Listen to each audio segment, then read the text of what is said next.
He hates sports.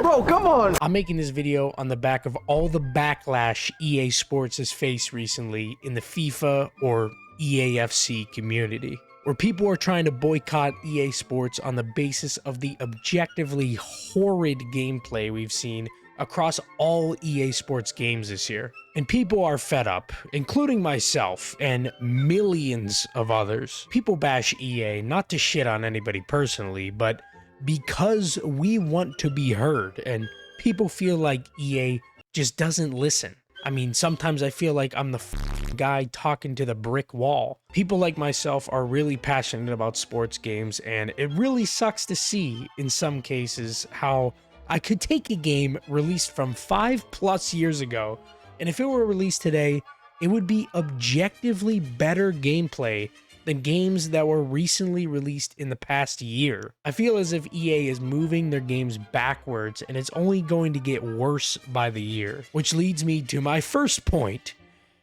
packs. Yeah, I know, packs. My advice for the players that still want to play: stop buying packs. Now, I don't think anyone deserves hate, because EA is not directly paying any of these people, but I definitely disagree with streamers and content creators spending money and promoting these insanely overpriced microtransactions in the store. I've always hated the "I spend money so you don't have to" notion, which is total BS. People who are addicted to opening packs aren't going to listen to that and are going to continue to load up the store every day when content is released to load up points and rip countless packs. So as a viewer, what can you do? Stop buying these packs! Tabarnak! The thing that sucks too is a lot of the people that do spend loads of money on EA games don't even watch content or any of these streamers on EA Sports games, which is definitely part of the problem because there's no way of reaching them to tell them to stop fucking gambling. The most annoying part is EA barely makes gameplay updates for the betterment of the game, but every day there's new packs in the store for people to waste their money on. I mean, EA NHL put out a gameplay update earlier in the year just for them to not stand on business at all and revert the entire thing. What was the point? Not only the packs, but the lack of new fresh game modes is also a huge point of frustration for a lot of people. People have been screaming about certain modes like GM Connected for years. Personally, I'd rather have Drive the Zamboni, but that's just me. I mean, even on the FIFA side, FUT drafts have been the same for almost a decade, along with Hut Rush. No one likes Hot Rush, man. Some game modes and even the menus have been the same for years and years, and I think that in itself shows the overall laziness of the company. Also, one game mode that just randomly disappeared inside of NHL, specifically inside of Ultimate Team, was competitive seasons. Like, where did it go? If you don't know what comp seasons was, it was basically a more special version of Hut Champs or Weekend League that tied directly into the events and the new content. It was fantastic. Speaking of this, another issue that I have to go along with packs is the rewards received in some of these game modes like Ultimate Team. They've gotten way worse over the years. Granted, I'm not as tapped into the recent FIFA FUT Champs rewards fiasco, but even I know they have gotten worse as well. You used to be able to get a tradable, note tradable, high overall special player if you reach the top 5 or even top 100 of Hut Champs or competitive seasons, along with a bunch of tradable rewards, which created a reason to grind, play well, and improve at the game. Now, EA have gotten rid of the special players being tradable and transferred everything over to a collectible system, which is so lazy. And don't get me started on the 300 different collectibles that NHL uses. In my opinion, this system with collectibles is the worst, most lazy system EA could have ever established in a video game. So many different collectibles for every event that people, especially casuals, are turned off by it because of overall confusion and boredom. How does EA expect the game to grow? Dumb it down for us. At least make it easier to understand. Midway editing this video, I kind of watched back my rants, and I came across a revelation. If you look at the achievements for NHL, it says complete 5 Rivals placement games is 5% of the player base. And if you scroll down, complete an online game in HUT, 8% of the player base. So in retrospect, I really think this just puts into perspective how small the Ultimate Team fan base actually is, and probably a big reason why EA really just don't care and are continue to not going to care about anything competitive or any of the online game modes, which really sucks, but I think that's just a hard pill to swallow for people who actually like playing online, such as myself. Have you ever been playing one day and the gameplay online feels horrible and delayed? Then the next day the game feels better? Well, one thing I do want to share, which I don't know if it is real or not, but was very eye-opening, was this email that Nick Run the Futmarket received and showed on stream, which stated this. This is going to be kind of funny to you guys, right? Because, like, a lot of you guys are going to probably say this is cap.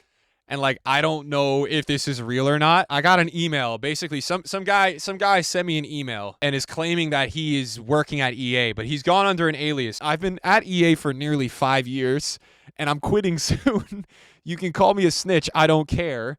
I've previously worked for a few other companies, but I can confirm that EA has gradually become one of the most toxic workplace environments I've ever been in. Most of the issues you face in terms of gameplay is usually not prioritized. The tickets are raised, but those are waiting to be picked in backlog, and the product manager decides what the team will work on in quarter or a sprint.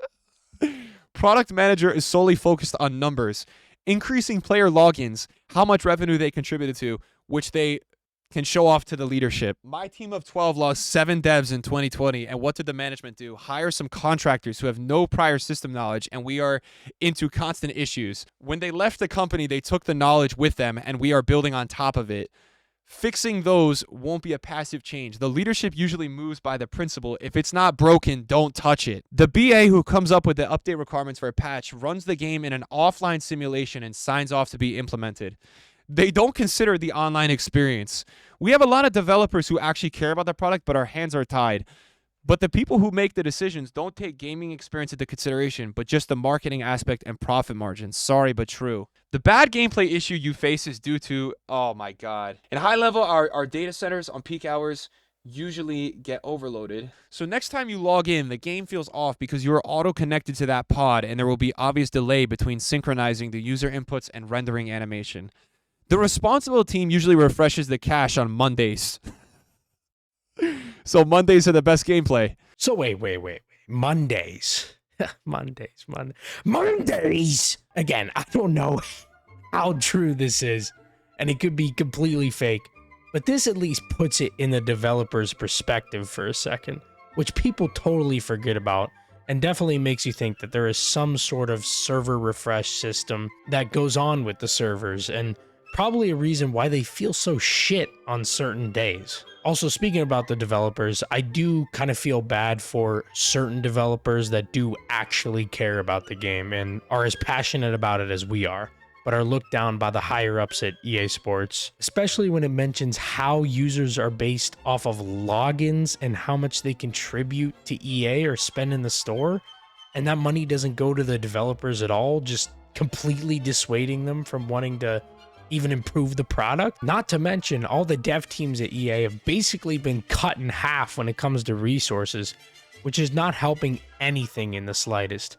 But along with different struggles, it also puts in perspective how much are these people at EA really listening to us? Probably very little, considering the absolute radio silence from the devs like a month or two into the game's release. Overall, the big issue is the problem I've mentioned before, the cycle. The yearly cycle of us complaining about the game, like what I'm doing right now, and then the new game, the new shiny toy comes out, which they probably finished in goddamn February or March in the same year, and it starts all over again. At the end of the day, people love sports games because of the content and for the love of the actual sport itself. Like I said in my previous video essay, which you should check out, This can be addicting to people, myself included, and promoting gambling to people through freaking pixels on a screen that completely lose their value after a couple months is just a straight up scam. Anyway, let me know what you think. Let me know what I missed, and I got some more topics to talk about coming out in the next couple weeks, so stay tuned for more video essays. Hope you enjoy. Take care, brush. Also, I'm not gonna be one of those guys that like is gonna be mean to someone if they do spend money on this game. I'm just of the feeling right now that like the direction where every single day you check the store and there's 20 new packs, but we don't get gameplay updates, we don't get menu updates. EA, I am not a fucking idiot, bro. I understand what you guys are doing is a fucking business. I get it. I know it's a business, but what I am asking is that, dude, you guys can leave all your shit in the store you want to do, but please, for a lot of us, dude, there's got to be some actual improvement in the game. It can't just be the new flashy packs every day, right? It's the other point. Imagine we all protested, guys, as content creators, and then EA still didn't do anything to change anything about this game. They still kept releasing store packs. The casual players kept buying the packs. And that's what I'll get into later. But guys, I hope you realize EA do not care about their player base. I'm telling you right now, as someone who's worked very closely with them, they don't care enough. They really, really don't.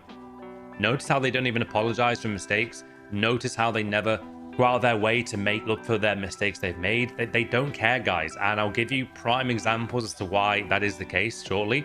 But yeah, I've got to say that, man. I really don't think people realize how much lack of care they show. I've never seen a company show a lack of care as much as EA towards their player base, guys. It is crazy. Well, boys, this has been real educational and all, but now let's part with that old EA saying. Get the fuck out of my building. EA Sports, it's in my ass. EA Sports, it's in my ass.